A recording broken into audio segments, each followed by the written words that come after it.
and awesome. Like I applaud this show to take a character that's a pushover, and it makes it seem like he's going to become Walter White. You know what I mean? Like it makes it seem like he's ready. Well, also, like something that I love about this show is when the show first starts, he very clearly is a huge pushover. Oh, yeah. But they don't make an immediate change. Like, they slow roll it.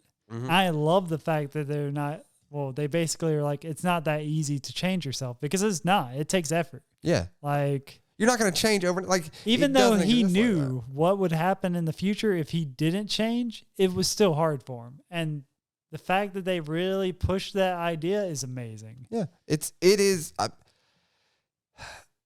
It did so much in the episodes that have been released so far. 13, 14? I think 14 might be out today. Okay. So it's done so much. And like you said, it's kind of for a shonen-esque show, because it totally is shonen-esque. Oh, yeah. 100%. Like, it does have, like, some mystery elements and some slice-of-life-y stuff. Yeah. But it's a shonen. For it to slow roll it, and instead of us being like, oh, nothing happened in this episode. No, the whole time. I can't remember an episode. I mean, there's some that I was like, it's not my favorite, but I enjoyed all of them that I can remember. Almost all of them, especially when it gets closer to some of the climactic stuff. Yeah. I'm on the edge of my seat, like fucking sweating watching this shit because it's stressful with how good it is. You're like, you actually are questioning, is he actually going to be able to succeed? Like, It's never in your mind that it's an automatic win. It's one of the few anime shows that I have watched currently where, to be honest, they could set it up to where it doesn't work out for him in the end. Oh, yeah, easily. Like, in which... It's crazy that because usually most animes, especially shonens, you're like, they'll fucking figure it out. Oh, yeah. Like, they'll make it. Goku's just going to go Super Saiyan 2. Like, it'll be fine. Yeah. Tien's going to show up. He'll save the day for a moment. As he always does. Clutch character. But yeah, and it set up such a world where, like, that's possible. And to be honest, I'll watch the story even if the main character is not succeeding. Like, I still want to see the story unfold because I have so many questions. Because not only are you watching the episode and enjoying it, in the back of your mind, you're like, okay, if that happened, then this theory that I have could be over here. Yeah. You know, like all that stuff. And like the first few episodes, I feel like they did that the strongest because he went back and forth through time pretty regularly. And the changes that you would see, because originally you're like, okay, well, who pushed him in front of this train? Like, the whole thing is, you don't know. Yeah. Why can he travel back in time if he does? Shakes hands with her sister, which his brother. Brother. Oh, dear God. Yeah. Yeah. If he shakes hand with the brother. Naoto? Is that Naoto. Yeah, Naoto. Naoto is the name. So, I mean, you know, and you're just thinking those are the questions, but then you're starting to realize, like, oh, that's just the tip of the iceberg. Oh, yeah. Like, we not even close. The other thing is, did the person that pushed him change between the first time? I think it has. Yeah, I think it has. I think that the episode 1, and I hope they do like a super cut. Oh, I wish they'd do a super cut from like a different angle to where you can see some of the stuff going on. And see to where they do the time frame and you see who's pushing them and like from episode 1 to this to that. Yeah, because it's Akun the second time. Right. It's not him the first time. Yeah, I don't think it was him the first time. No, because they said something. What did they say?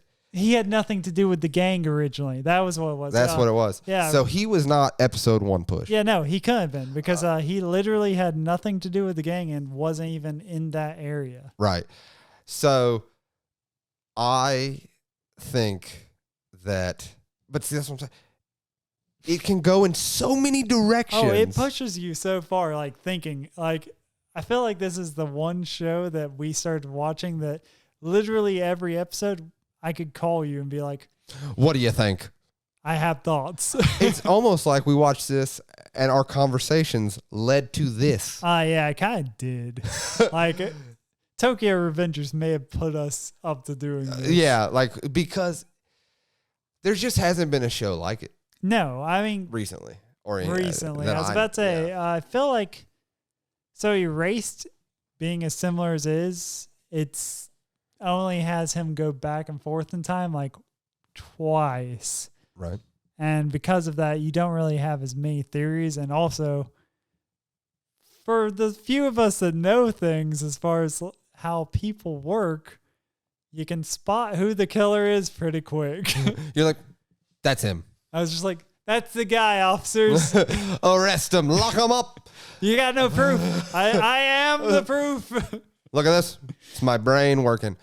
But see, what this has done with that is, I think the main bad guy or whatever you want to call it has switched, has kept jumping. Oh, no, I still think, I can't remember the guy's name, Kisaki. I know what you're talking. Yeah, I still think he is the main bad guy because pretty much every time Akun has died, he always says it's because he's scared of that guy. Oh, yeah. And also, whenever you watch the newest episode, they also talk about him a bit. So I still think he's the biggest issue, but I feel like the people that actually end up enforcing his stuff change each time. And it's kind of interesting to think about why. Yeah. And none of it all seems earned, which is hard to do with a timeliney sci-fi thing. Yeah. Usually you're just like, well, they're just using that to retcon this, to do this. Yeah, like fill in some plot holes. But honestly, this show doesn't really have plot holes yet. I mean, I can see them. I could see how they could crop up later on. They could easily crop up later down the line if they're not careful. And that's the thing. Like, if I was the writer of this or like on the animation team and stuff, I'd be going insane. If I was the writer, it'd be like the Always Sunny in Philadelphia. You'd be like, fucking Red. This. Where's the mail going? I don't know. He doesn't exist. Silva does not exist. But I mean, you would have to keep up with everything going on. Like, you would have to be smoking a cigarette with the red. Like, that's what I imagine. I imagine the apartment that he writes his manga in. Because if we've learned from Bakuman, you have a studio. Is instead of desk, it's just papers everywhere. Like, like those crazy criminal mastermind, like that just have their cells painted with everything. It's like, who pushed him in the train? Who did it? I don't even know anymore. I've lost it. He's actually a conduit for like a demon. I forgot to tell you. Like the manga artist, the mangaka. I think that's the word. Mangaka. Yeah. Is that? It's something. It's very similar. But yeah, so props to that guy for being the fucking Sherlock Holmes of manga right now. And if the manga was available, the temptation to just buy it all, I don't know if I could resist. Yeah, hey. I want to because the anime is so fucking good. It is.